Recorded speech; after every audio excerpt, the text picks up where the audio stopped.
Alright, you guys, so we are back with another adventure.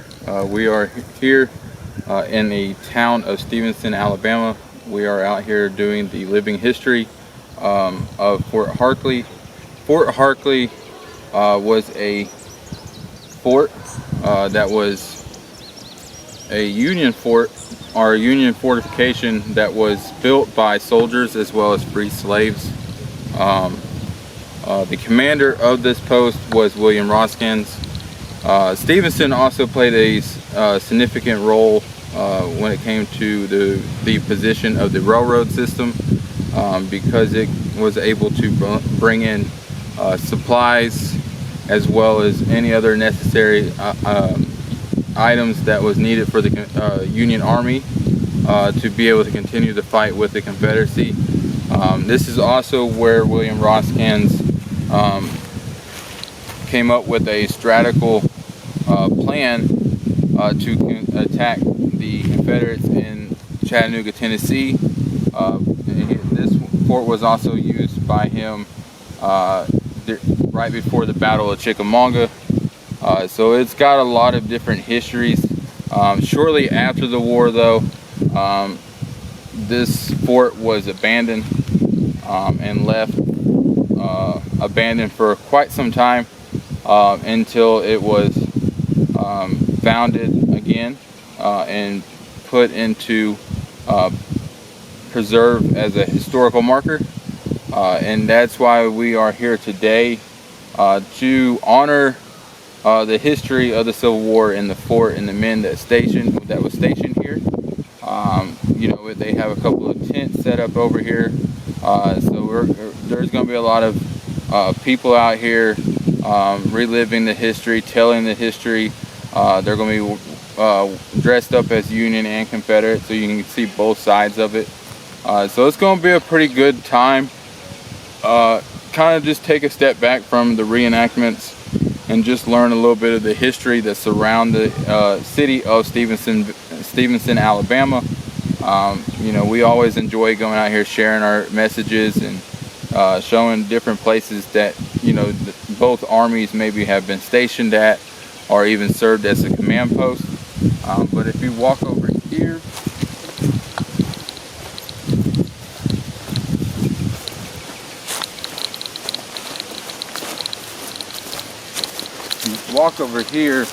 right over this hillside, you can see a little lake over here.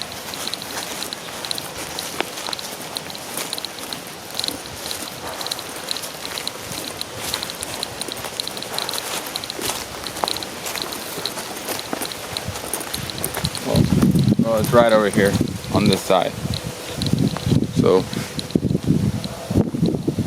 and as you can see, there's some more embankment or entrenchments. So you can just imagine the time and effort it took to be able to build this fort, and how these men work. As you can see, it's not your ordinary fort that you would see in most military institutes, you know, with the walls and the doors. These forts most of the time was created by hand and constantly digging and compacting dirt together, and so it took a lot of time and a lot of effort, a lot of manpower, but this is where the Union Army stayed right before the Battle of Chattanooga, as well as preparation for the Battle of Chickamauga, which took place in Georgia on September 19th. And it's just a very great piece to be able to know and learn. That's what our main journey, our main purpose of the channel is, to educate and inform everyone of the history of the Civil War. Not just the Civil War in particular. I know we haven't done a lot of Native Americans, but we are going to be doing that as well. I was contacted to do the reenactment at Fort Mims in August. So if you guys are not familiar with Fort Mims, that was a fort that had a battle occurred there with the Mississippian pioneers. between the Creek Indians. It was a battle, or not really a battle, but a massacre that occurred right before the War of 1812. So we're going to be doing that. We got a couple great reenactments coming up in September. I think the biggest one that we're looking forward to and super excited is that we'll be heading to the bluegrass state of Kentucky the next 2 weekends after Fort Harker's reenactment at the beginning of October.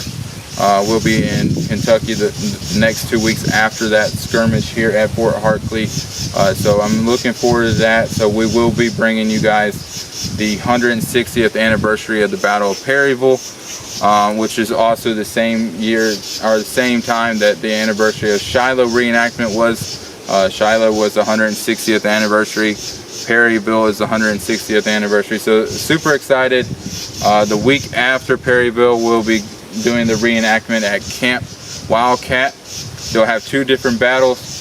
The first one on Saturday will be the Battle of Camp Wildcat. The second one on Sunday, the battle will be the Battle of London, Kentucky.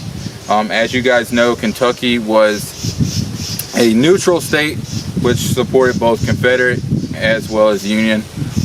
Once the Confederates was eventually pushed completely out of Kentucky, after 13 battles that occurred in the state of Kentucky, it remained and stayed Union all the way until the end of the war. So that is some pretty cool stuff. I do have a video of the history of Kentucky and the Civil War battles that took place on my YouTube channel, as well as on my Adventures with Chris Facebook page. So make sure you guys do check both of them out. Subscribe to the channel if you're not. Follow me on Facebook if you're not.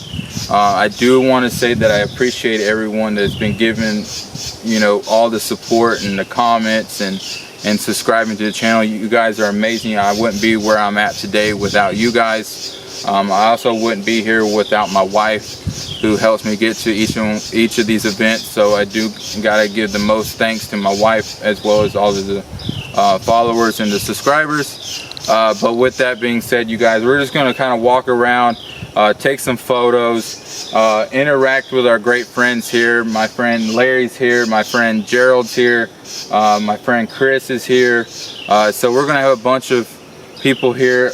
One of our favorite suitors are here, Miss Lori. She's a wonderful lady. If you guys ever get to see her, stop by her station, make some purchases. She's got some great products, especially for the women. She's a wonderful person as well. Everyone that we've ever encountered at these events, it creates a bond like a family like you could never imagine. They have your back. They are almost like immediate family compared right next to your true family that you have outside the Civil War. So this is kind of like our Civil War family. But with that being said, you guys, make sure you guys hit that like button, subscribe to the channel. We are getting much closer to 400 subscribers. So let's keep on going. Let's get to that next milestone. Love you guys and talk to you guys again soon.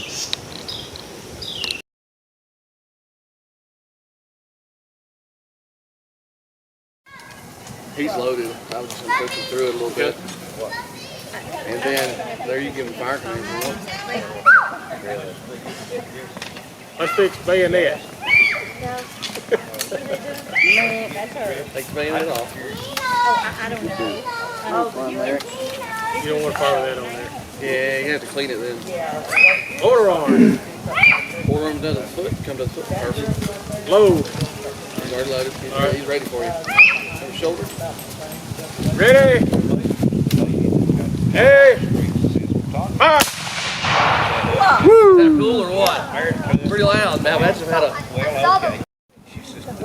Sure? Hey, Dad, is it okay if we shoot one of our... Oh man, that's a lot of powder. That's gonna be a boom right there. I'll let Mr. Larry show you. Larry will show you everything you need to know about it. You're gonna walk up to him.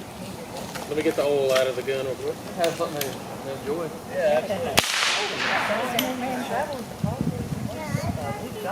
She does a fantastic job. She got started. You can shoot mine if you want. I have a gun. That's what she wanted to do. COVID kind of shut all that down. Before she got older and transferred on.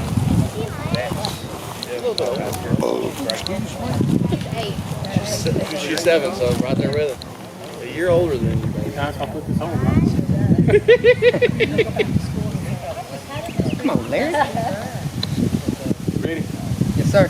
Load. Already loaded. Yep. Are you done loading? Yeah. I'm quick. He don't need commands. He goes right back to it. He gave him independent fire. He's ready to go. Pop it in there like that. And take your gun and close it on the ground. And then take the powder and put it down again. Take this.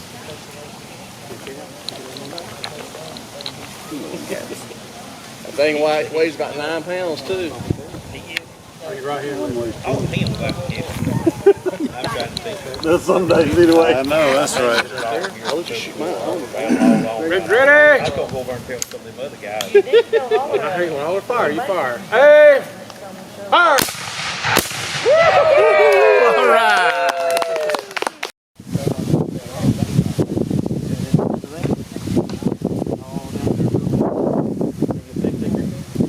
Tamp it. Get all the powder.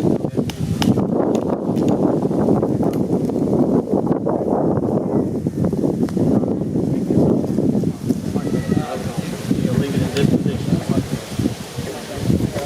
How bad? None. Ready? Ready? Hey! Let's get ready to fire. Remember, that's two things. This is safety. This is fire. When all the fire, then you fire. Okay, ready? Close the trigger. Fire!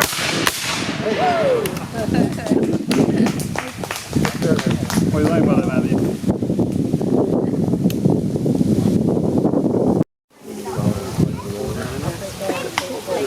That is incorporated. Yeah. Pull it up.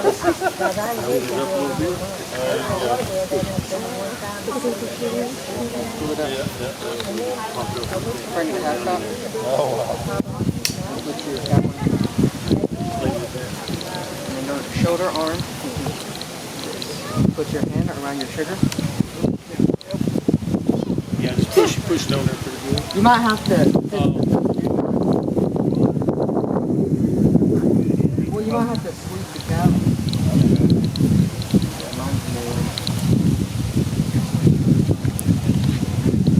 And then take your gun and pack it on the ground a little bit to get the powder to go down the chain.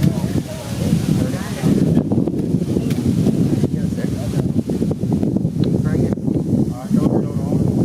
Leave it half top, go on. Don't want the fire to fall out. Go on. See how you do it here.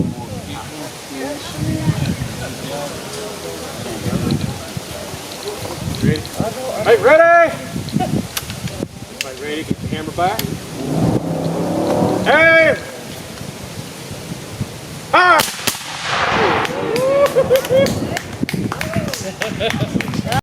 I need to go next time. Well, that's like Ben and Jeff. We got 2 boys in the office. Daryl and Jeff were on the Load! so they run 3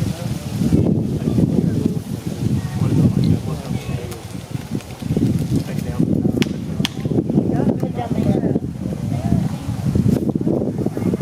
Imagine somebody shooting at you while you're doing this. And then take a gun. Before you do that, take a gun and tap it on the ground. Have an iron wheel, do you hear me? Iron wheel. Then load your cap on. Load the cap on the I always tell people, if you like, Did he squeeze Think I it to would make think, sure? yeah. Okay. There you go. it's enjoyable. Man, I got my whole family. My 4 daughters and my wife. Ready? We get to go all over the South. Ready! Good people too. You got to put it in that. Pull the finger Half back, shot. put your finger off the There you finger go. off the trigger to the face. Thank you. Hey! There you go. Fire!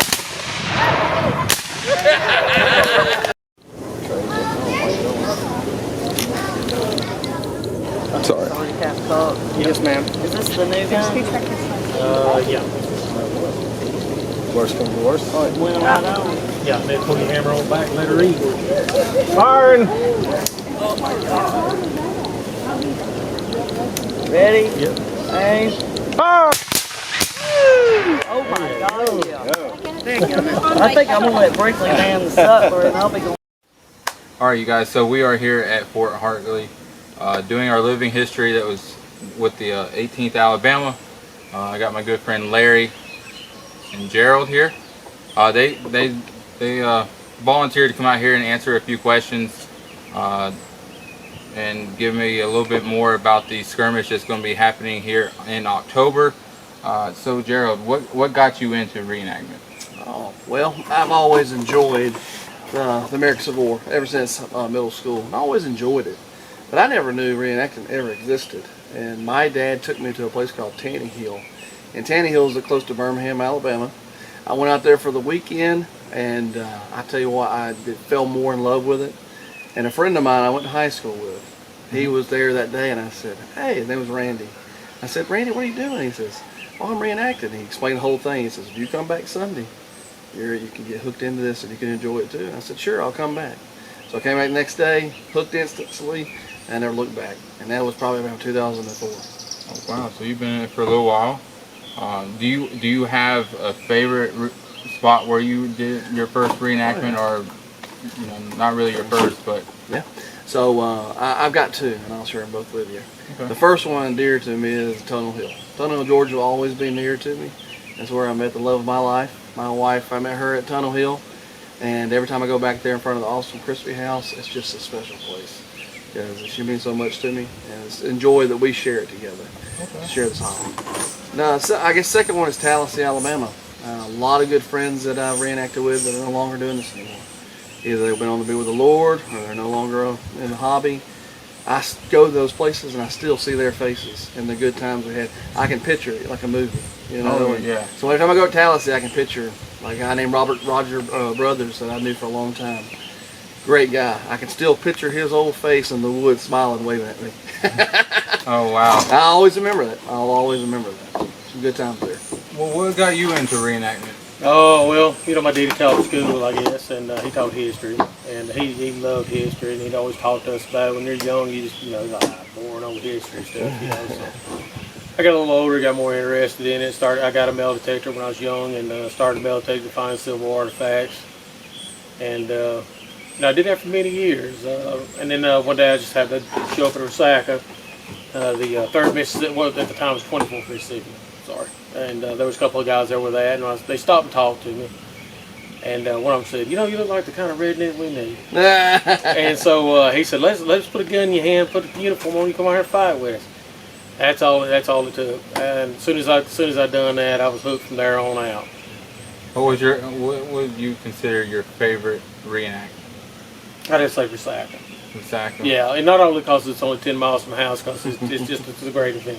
It's a good event. How did it? I know that Resaca just got done just a few weeks ago.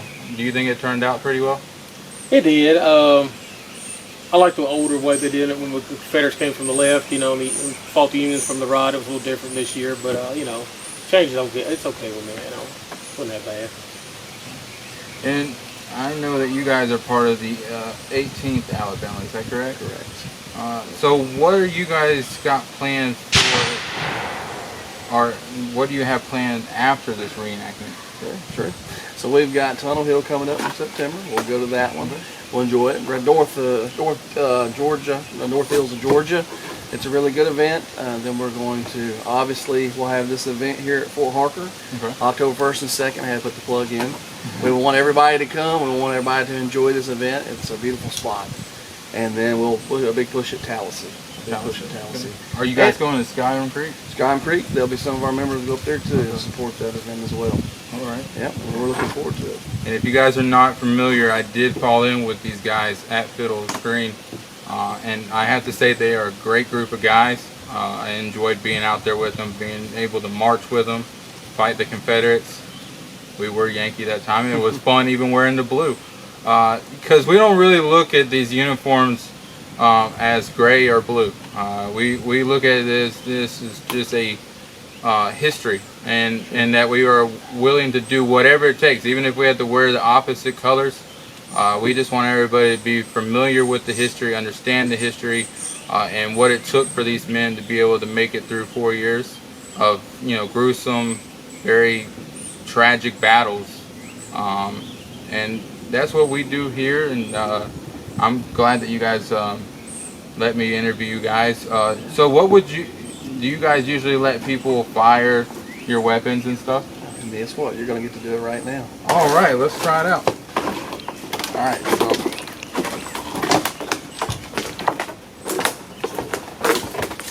Let Larry show you the ropes here. all right. Oh, he's Nobody needs to know.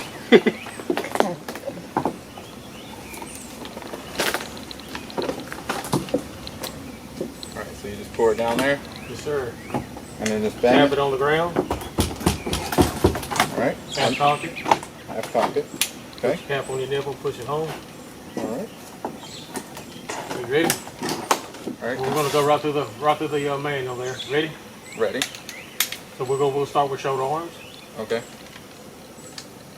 Keep finger off the trigger. And then we'll go off like that. There you go. Yeah. Make ready. Hey! Fire! That'll get you into it. All right. Well, thank you guys for taking the time to come out here and interview with me and share some message. Like he was saying earlier, everybody, if you guys are in Alabama or even close to Alabama, the first weekend of October, make sure you guys come out, support the 18th Alabama, and also see a great fight that's going to be out here. We're going to have cannons going off, guns like this, but it's going to be a lot more people out here, so it's going to be pretty good, pretty rowdy. It's going to be a fun-filled weekend. And in the actual fort too. In that actual fort. Yeah. True.